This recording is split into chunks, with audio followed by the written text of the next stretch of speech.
Hello, and welcome to my podcast, Empowered to Thrive.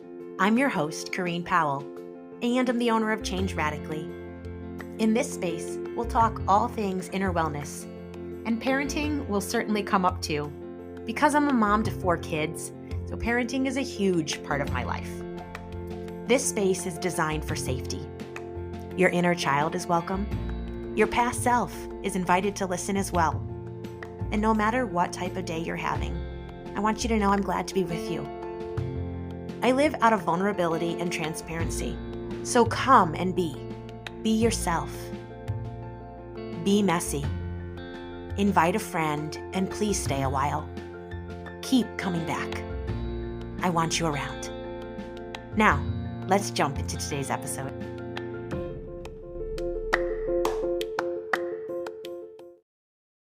It's story time.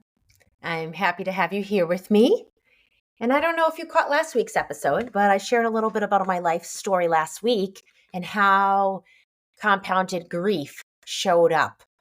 Today, I'm going to share a little bit more about my life and talk about how codependency looked and sounded and felt like in my shoes. And I know you have many choices for podcasts and what you listen to. So thank you for being here and listening to Empowered to Thrive. I'm honored to have you. Codependency showed up in my life in these sort of ways. I felt like I was not able to be okay unless the person next to me was also okay.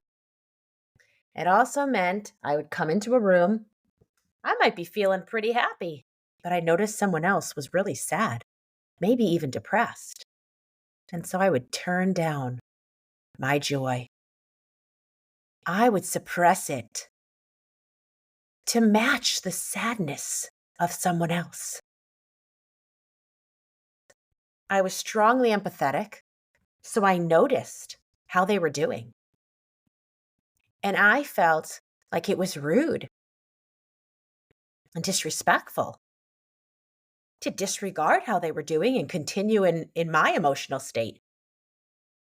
I didn't know that we are allowed to each have our own emotional states, and that empathy is noticing and understanding and touching in with someone else's emotions, but not manipulating your own to match theirs. Perhaps that person needed some of my joy in the middle of their sadness. Maybe they were hoping for some of the sunshine to come in when they were underneath the storm cloud. Who knows? Codependency showed up in my relationship with my husband in these ways. I used to make his lunches because if I didn't make his lunches, I was afraid he wouldn't take a lunch because I observed that he didn't always take a lunch. And I didn't want him to be hungry in the middle of his workday.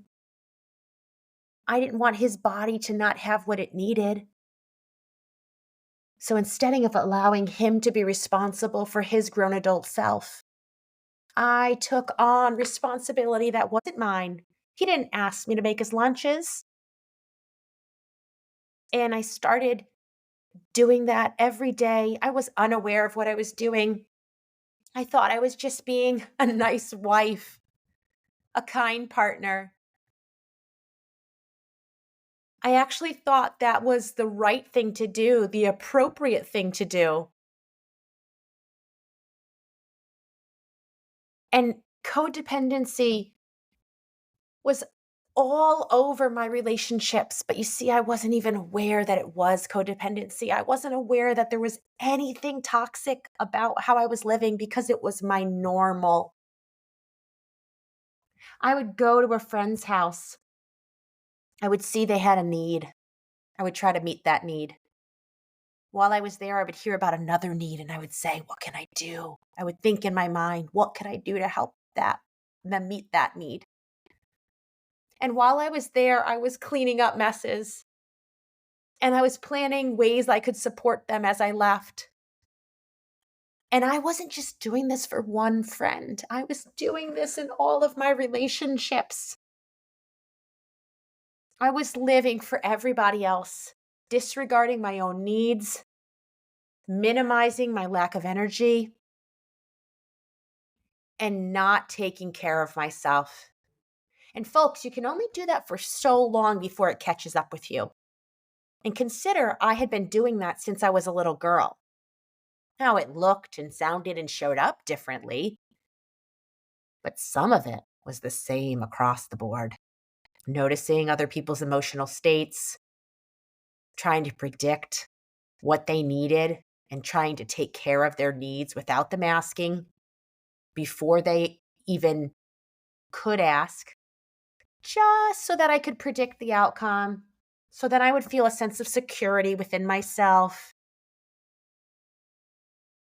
We think that taking things into our own hands, we think that controlling will be a means of feeling safer, will be a means of getting the end result we want. But we really don't have control over any part of our life. It's a facade. It's a mind game. And as I realized what I was deserving of, and as I realized what I was doing, and the ways I didn't have to do all that, I slowly started to make changes, ever so gradually. And I needed to make changes in a lot of areas within a lot of relationships. Actually, I started to make changes in the relationship with my husband, not even realizing that I was living codependently with my friends. Again, remember, whatever is our normal isn't going to feel abnormal to us.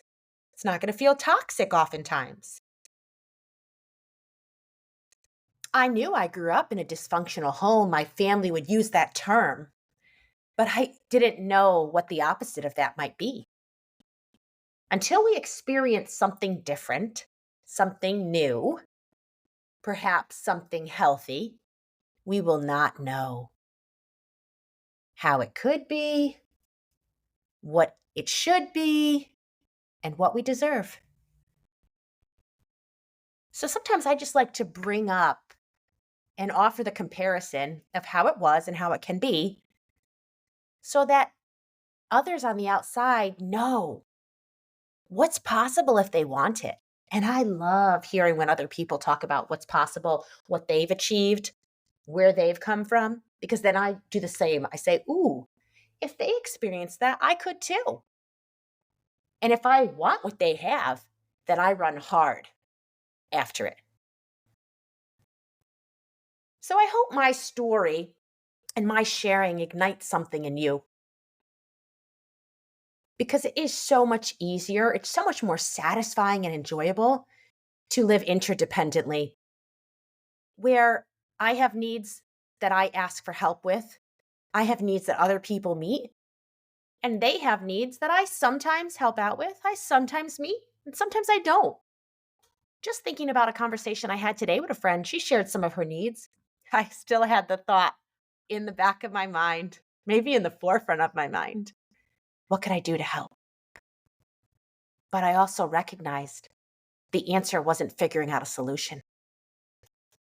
It was okay to let her express her need and for me to not go right ahead and try to meet it. Sometimes we're the answer and sometimes we're not. Sometimes we're a part of the solution. And sometimes the point is to allow somebody to express themselves and to hear them and to be a safe space for them, not to fix it, not to make everything okay, to be comfortable with discomfort, because it feels uncomfortable to see someone I care about hurting or in need. But I've learned to embrace that more so. I've come to recognize that it is a part of the human condition to have needs and to not always be able to meet those needs. It's actually okay to hear of somebody else in distress and not be the one to rescue them. Now, I hope you hear my heart in this. Obviously, there are situations where we are supposed to take care of someone, bring relief, take them out of their distress. But I'm speaking to the person that always thinks it's their responsibility, to the person who can't handle reading the news and hearing the news, because all we are consumed by is the heartache of what's going on for someone else and trying to figure out what we can practically do to meet their needs. One person cannot take care of the whole world. One person cannot meet the needs of everyone else. There will always be needs. And this is not me saying we shouldn't be heartfelt, that we shouldn't be empathetic, that as a community we shouldn't come together and support. I believe in all that. But to what degree? And are you taking care of yourself alongside of everyone else, or are you only taking care of everyone else? Because I can tell you, I've learned how to take care of myself alongside of everyone else. Previously, I was just taking care of everyone else. Now, did I shower? Did I wash my hair? Did I make sure I put food inside of my stomach? I did. You might question, did I do it enough? Because I certainly went hungry a lot of times because I was so busy. I was so preoccupied. I was so disconnected from myself. I didn't even notice I needed to eat. I didn't get a haircut often, once a year. I remember my hairdresser saying, could you try to come in twice a year? There are ways I was barely taking care of myself. But I was super skilled. I was very good at taking care of everyone else. Now the contrast is I know how to take care of everyone else well, and I also know how to take care of myself well. That is a much more satisfying, much healthier, much more sustainable place to live. Sustainability is only the only way I'm going to be able to help people in the future. If I burn out, which I have, if my health takes the toll because of what I'm putting out, I have to slow down. I no longer can actually help people in the ways that I think they need. Because my body basically says, sorry, you've done it for too long. Now, because I've experienced all that, I recognize the wisdom in slowing down, in taking care of ourselves. And I do believe sustainability is the sooner we learn how to take care of ourselves, the better off we'll be. The more effective we'll actually be for the people around us who do need our help and our support. The goal in this is not to become self-consumed. Remember, the goal in this is to actually consider ourselves as much as we're considering everyone else. Because when we keep ourselves outside of the circle and we only notice the needs of everyone inside of the circle, we've done ourselves a disservice. If we put ourselves in the circle and we notice the needs of ourselves alongside of the needs of everyone else, now we can start to take care of everyone else alongside of ourselves, or ourselves alongside of everyone else. You are always deserving of care. You are always deserving of the same support, the same compassion, the same love and attunement that everyone else deserves. How come you're not giving yourself it as much? How come you're not treating yourself as well as you're treating other people? Reflect on that. Get curious about that. See what comes up subconsciously. See what ideas surface.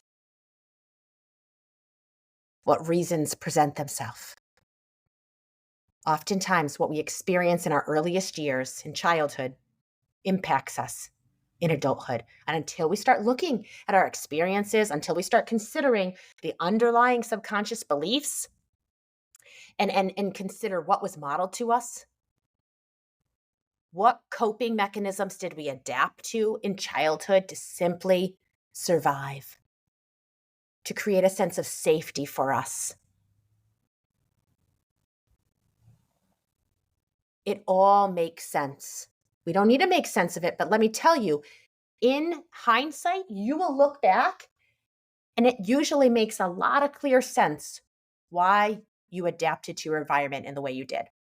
For example, myself, I grew up with parental figures who were not emotionally stable or emotionally intelligent. They didn't know how to support me emotionally, and they weren't even sure how to support themselves. There was a lot of chaos, a lot of dysfunction, a lot of arguing and fighting and stress in my home. I was just a little kid. I wanted to feel happy. I wanted to feel safe. I wanted to feel like there was a place I could land, a safe place to be when I was afraid, when I was in pain, when I was sad. When I didn't find that, I had to figure out, how can I create a sense of safety and security within and without? And I figured if I could keep my parental figures happier, there would be more peace in the home. By default, I would feel safer. The environment would be more predictable. Unfortunately, this is what I started to do. This is how I patterned my life when it was never my responsibility to make sure my parents were happy. It's not your job to take care of your parental figures when you're a child. But when we start that pattern when we're young, it only gets stronger as we grow up. And so in adulthood, we have the opportunity to change that pattern, to create a new way of living. That's what's satisfactory. That's what's more sustainable. To recognize, no, I'm not responsible to make sure someone else is doing all right. I can focus and take care of me. So what is it for you? In what way do you need to show up for yourself? In what ways do you need to take care of you alongside of everybody else? And for a little while, it might feel lopsided. You might feel like you're taking care of yourself more than you're taking care of other people. But eventually, it'll balance out more. And you'll be able to take care of both other people and yourself. I hope that my story is illuminating something for you that you're able to take action in. And just remember, we're all in this together. We're on the healing journey together. And you are not alone. If there's a way I can practically support you in this area, please reach out. You can always discover more through a discovery call. And you can find out if I'd be a good fit to support you. And you can go to my website, changeradically.com, to start that process. I hope to see you back here next week. Same place, same time. Until then, I'm wishing you wellness, joy, and all things good.